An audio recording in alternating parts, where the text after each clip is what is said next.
গাঙ্গুলি পরিবারের বড় পুত্রবধূকে এবার বরণ করে ঘরে তুলে নিল রাজ। যখনই আয়ুষ গাঙ্গুলি পরিবারে কুসুমকে নিয়ে ঢুকতে যাবে তখনই ইন্দ্রাণী এসে বলতে থাকে, আয়ুষ যেখানে আছো সেখানেই দাঁড়িয়ে থাকো। এই বাড়িতে তোমার ঢোকার পারমিশন থাকলেও এই মেয়েটার নেই, কারণ এই যা কিছু হয়েছে তার অনেক কিছু এই মেয়েটা ঘটিয়ে ফেলেছে। তাই এই মেয়েটা এর পরবর্তীতে এই বাড়ির কাজের লোকের চাকরিটুকুও হারিয়েছে।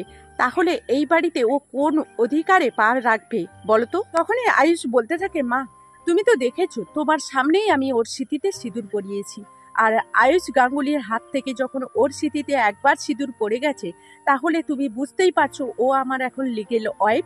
আর সেই হিসেবেই ও এই বাড়িতে, এই বাড়ির বড় পুত্রবধূ হিসেবেই এই বাড়িতে অধিকার ফলিয়ে ঢুকবে। তখনই ইন্দ্রাণী বলতে থাকে, আয়ুষ তুমি ভুলে যেও না যে এই বাড়িটা এখন আমার।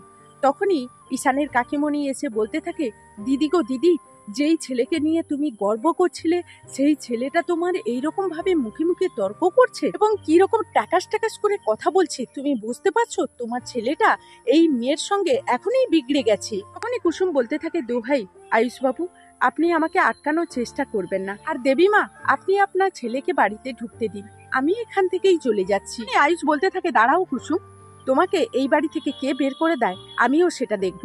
এই কথা বলে হাতটা চেপে ধরলো কুসুমের আয়ুষ। তখনই আয়ুষ বলতে থাকে, ছোট কাকিমণি, তুমি হয়তো সেখানে উপস্থিত ছিলে না, তোমাকে একটা কথা আমি বলি। কুসুম কিন্তু বর্তমানে এখন এই বাড়ির বউ, আপাতত এই বাড়ির বউ হিসেবে এই বাড়িতে ঢুকবে।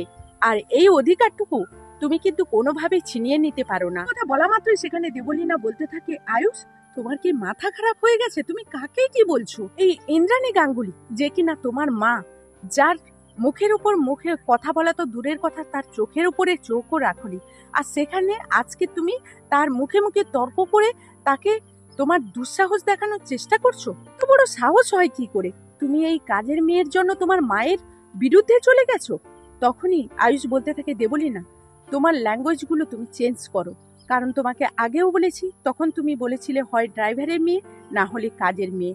এখন থেকে তুমি ওই সব কথা কুসুমকে বলা বন্ধ করবে, তোমার ভাষাটুকু পরিবর্তন করতে হবে। ও এখন আয়ুষ গাঙ্গুলির স্ত্রী, এই বাড়ির বউ। এই হিসেবে যদি কুসুমকে সম্মান করতে পারো তাহলে করো, না হলে তুমি চুপ করে থাকবে। তখনই দেবলীনা ইন্দ্রাণী গাঙ্গুলিকে বলতে থাকে, আন্টি, ওই মেয়েটা যদি এই বাড়িতে বউ হয়ে আসে তাহলে আমি কখনোই এই বাড়িতে বউ হয়ে আসবো না। সেখানে রাত চলে আসে আর বলতে থাকে, দেবলীনা, এইরকম একটা সিদ্ধান্ত নেওয়ার তুমি কে বলো তো? আর তুমি ভুলে যেও না তোমার অধিকারটা ঠিক কোথায়। তুমি তোমার অধিকারটা এখনই হারিয়ে ফেলেছো, কারণ তুমি এখনো পর্যন্ত এই বাড়ির বউ হয়ে আসোনি। তাহলে তুমি এইসব কথা বলার কে? আমি তোমার কাছ থেকে এই ধরনের কথা আশা করব না। আর আমিও দেখতে চাই কে আমার এই বড় পুত্রবধূকে আমাদের এই বাড়িতে ঢোকা থেকে আটকায়। আমি তাকে দেখতে চাই। আমি স্বয়ং রাজশেখর গাঙ্গুলি, আমি নিজেই কুসুমকে বরণ করে এই বাড়িতে তুলবো। দেখবো আমাকে কে বাধা দেয়। কি ইন্দ্রাণী, তুমি আমাকে বাধা দেবে? তো বন্ধুরা, এই ছিল কুসুম ধারাবাহিকের নতুন আপডেট। আবারও নেক্সট আপডেট নিয়ে চলে আসবো। ততক্ষণ সবাই সবার পরিবারকে নিয়ে ভালো থাকো, সুস্থ থাকো। এখনকার মতো টাটা।